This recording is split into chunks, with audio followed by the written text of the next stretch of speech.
नमस्कार मित्रों, आप सभी का मेरे चैनल अक्षुत पामिस्ट में हार्दिक स्वागत है। ये एक महिला का हाथ है और इनके बारे में जानने की प्रयत्न करेंगे किस प्रकार की संभावनाएं हैं।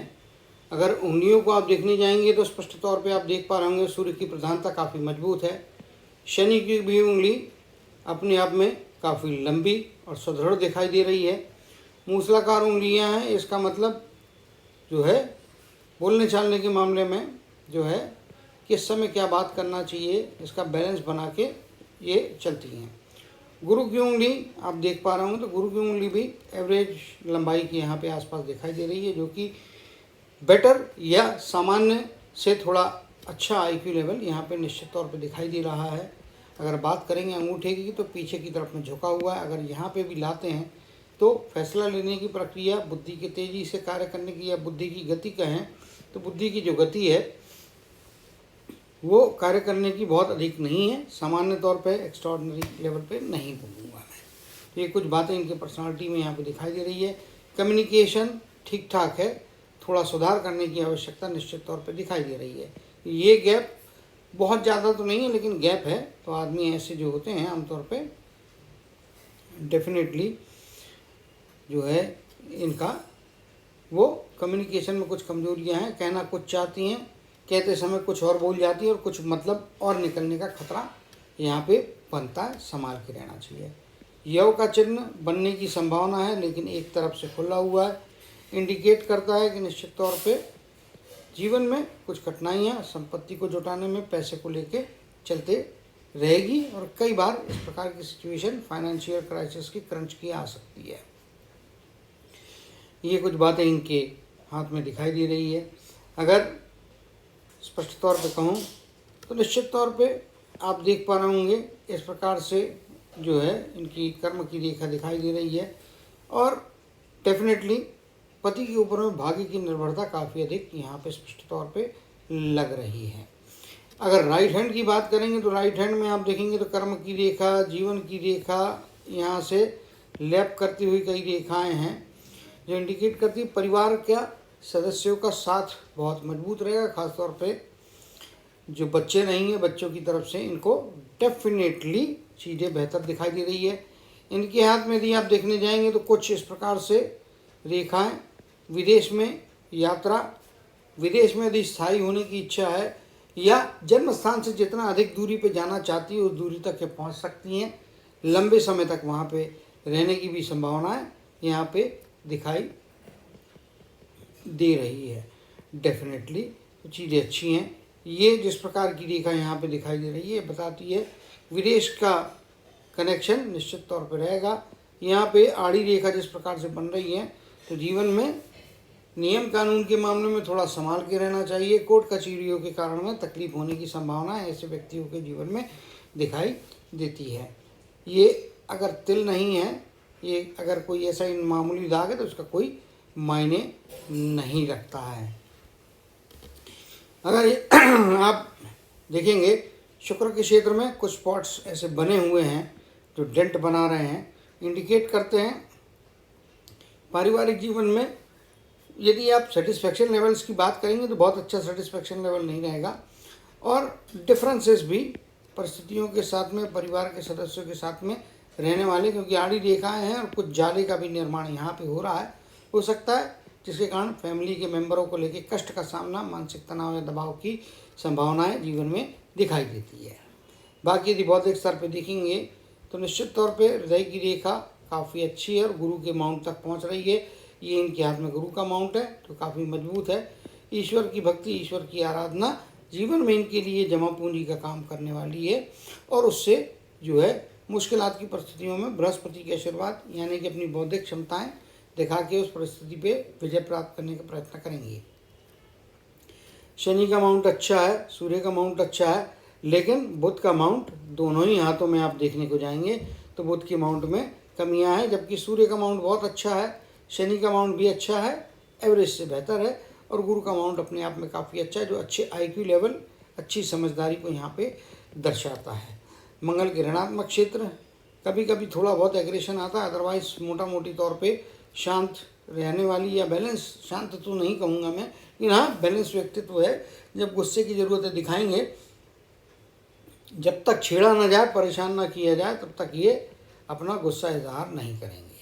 अगर आप यहाँ पे बात करेंगे मंगल के धनात्मक क्षेत्र की, तो मंगल का धनात्मक क्षेत्र एवरेज से बेहतर है। मुश्किल की परिस्थितियों में फाइट करने की क्षमताएं अपने जीवन में जरूर इनको दिखाई दे रही है। चंद्र का क्षेत्र अच्छा फैलाव लिए है। कुछ आप देखेंगे तो लाइफ लाइन और कर्म के हिस्से की कुछ चीज़ें यहाँ पे जुड़ रही हैं, जो इंडिकेट करती है कि बाहर में जाना, बाहर में रहना। यहाँ पे भी मैं आपको ये चीज़ बता चुका हूँ ये। और परिवार का साथ, केतु के क्षेत्र में ट्रायंगल बनने की जो संभावना है, या जिस प्रकार के चिन्ह यहाँ पे बने हैं, ओल्ड एज भक्ति में बीतेगी, अच्छे वातावरण में बीतने की संभावनाएं हैं। और दूरस्थ जगह या विदेश में जाके रहने की, वहाँ पे स्टे होने की यदि इच्छा है, लंबा स्टे और परमानेंटली रहने की भी इच्छा होगी, तो वो पूरी होती हुई यहाँ पे दिखाई दे रही है। जीवन में कुछ अच्छे स्तर के जीवन को एंजॉय करते हुए दिखाई दे रही है। एक्स्ट्रॉर्डनरी नहीं है, बट जीवन में सुख सुविधाएं रहने वाली है, एकदम कमियां भी नहीं है। यहाँ पे जिस प्रकार की क्रीजेस बनी हैं, यहाँ पे भी जिस प्रकार की क्रीजेस बनी हैं, ये बताती हैं कि पारिवारिक जीवन, दाम्पत्य जीवन में कुछ हलचल, कुछ तनाव, कुछ एडवेंचर हमेशा बने रहने वाले हैं। लेकिन बाकी बच्चों की तरफ से खास तौर पर इनको साथ अच्छा मिलता है। तो ये कुछ ग्रह से संबंधित जुड़ी हुई संभावनाएं इनके हाथ में यहाँ पे दिखाई दे रही है। अगर आप देखेंगे तो ये कुछ एजेस हैं, आपको एज के स्पैन बताने की ज़रूरत नहीं है, आप खुद भी देख पा रहे होंगे।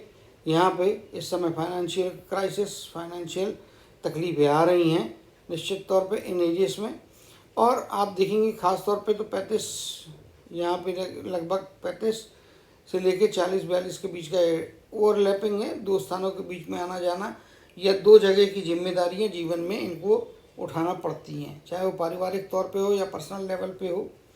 कुछ ना कुछ निश्चित तौर पे दो जगह की जिम्मेदारियाँ उठाने की आवश्यकता है, या दो जवाबदारियाँ इनके जीवन में रहने वाली है। लाइफ में ड्यूअलिटी, डबल रोल प्ले करने की संभावना है। इवन पर्सनालिटी में भी डबलनेस आ सकता है। ओल्डर एज 51,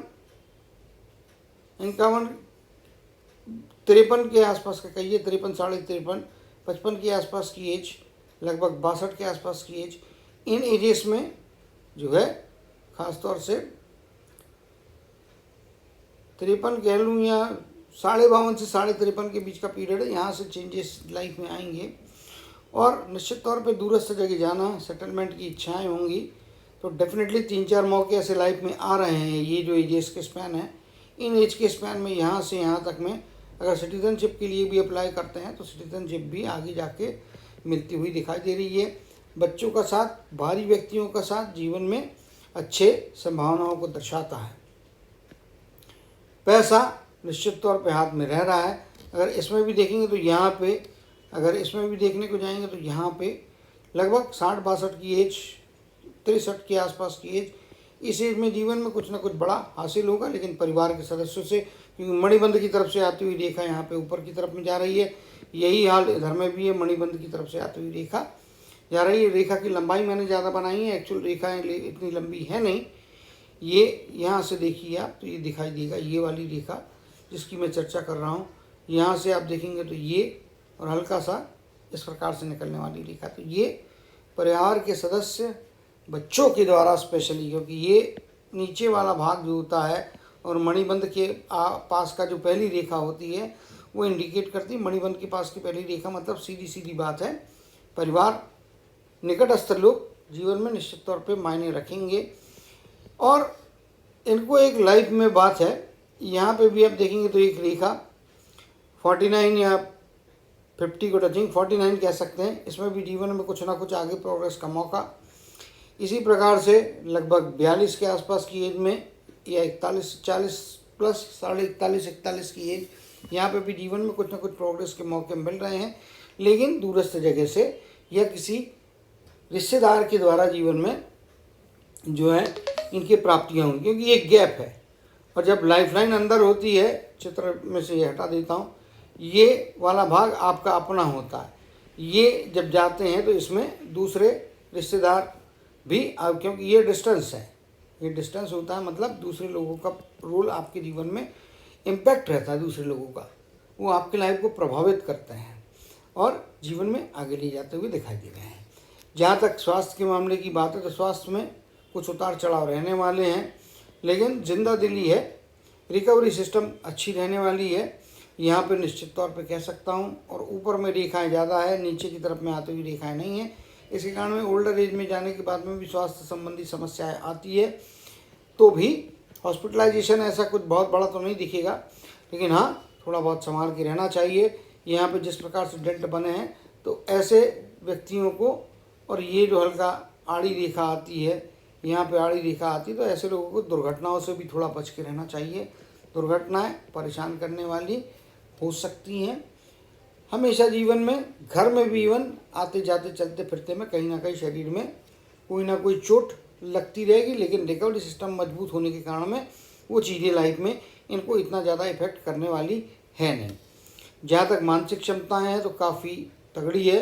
निश्चित तौर पे अगर आप देखेंगे तो ये लाइन जिस प्रकार से यहाँ पे जा रही है, माइंड की लाइन, स्ट्रेट फॉरवर्ड नेचर रहेगा। बोलने में थोड़ा हार्शनेस रहेगा, उससे बचने की ज़रूरत है।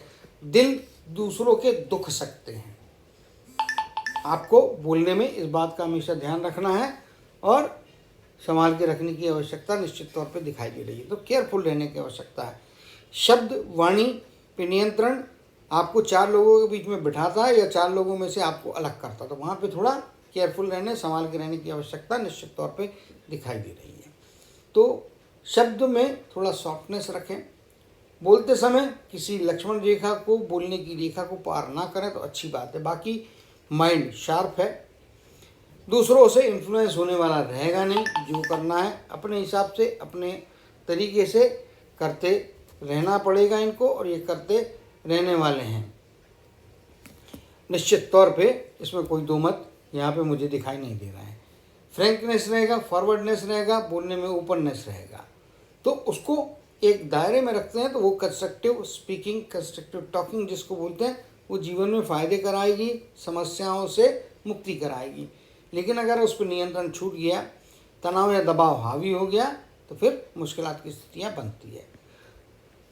शुरुआती जीवन में निश्चित तौर पे कुछ जो है स्वास्थ्य संबंधी समस्याएं, कुछ तनाव दबाव की स्थितियाँ परिवार को लेके लाइफ में इवन मैरिज से पहले भी देखी होंगी, लेकिन उसके हल आगे जाके निकलते हुए दिखाई दे रहे हैं। तो कुल मिला के यदि हाथ में देखेंगे तो बहुत सारी अधिक रेखाओं का जाला नहीं है, ये बहुत अच्छी बात है। जो रेखाएं हैं, रिक्वायर्ड रेखाएं हैं, वो है ओल्डर एज। आप देखेंगे यहाँ से तो ये यहाँ पे सूर्य की रेखा का बेस बना हुआ है, लेकिन तगड़ी सूर्य रेखा दोनों ही हाथ में इस पॉइंट से आ रही है। तो 55 के बाद का जीवन जो है निश्चित तौर पे अच्छी लाइफ को एंजॉय कराएगा। बाहर जाके सेटल होने का या विदेश का दौरा, विदेश में जाते हैं तो निश्चित तौर पे फ़ायदा होगा। सोर्स ऑफ इनकम बहुत मल्टीपल नहीं रहेंगे, डिपेंडेंसी दूसरे पे रहने वाली है, क्योंकि यहाँ पे जिस प्रकार से किसी भी प्रकार का ट्रायंगल नहीं बन रहा है, तो डेफिनेटली पैसे का व्यवहार फाइनेंशियली ये खुद नहीं करती हैं, करना भी नहीं चाहिए। अगर पैसे का व्यवहार ये करने की नौबत आती तो उससे इनको उतने ज़्यादा बेनिफिट शायद नहीं होंगे। तो पैसा या जॉइंटली डील करना चाहिए, बच्चों से डील कराना चाहिए, किसी पति से डील कराना चाहिए, किसी अन्य व्यक्ति से डीलिंग कराना चाहिए। तो पैसे के मामले में भी इनको क्षमताएं अच्छी है, मानसिक क्षमता अच्छी है, बट क्या होता है, डेस्टिनी होती है, कुछ ऊपर का लिखा हुआ भाग्य होता है, तो वहाँ पे कुछ चीज़ें इतनी ज़्यादा फेवरेबल नहीं दिखाई दे रही है। बाकी हाथ प्रोग्रेसिव रहने वाला है, अच्छा रहने वाला है, इसमें कोई दो मत नहीं है। कर्म क्षेत्र, कर्म की रेखा काफ़ी मजबूत है, जो इनको आखिर तक जो है एक्टिव रखने वाली है। यहाँ पे भी देखेंगे तो ये जो है, आप देखेंगे तो ये रेखाओं में जीप जरूर बन रहा है, कुछ रेखा ऊपर, जिसके कारण में एनर्जी लेवल्स, स्वास्थ्य का लेवल, परेशानियाँ भी आती तो रिकवरी हो जाती है और अच्छे से खड़ी रहने वाली है। तो मजबूत एक स्वास्थ्य निश्चित तौर पे दिखाई दे रहा है।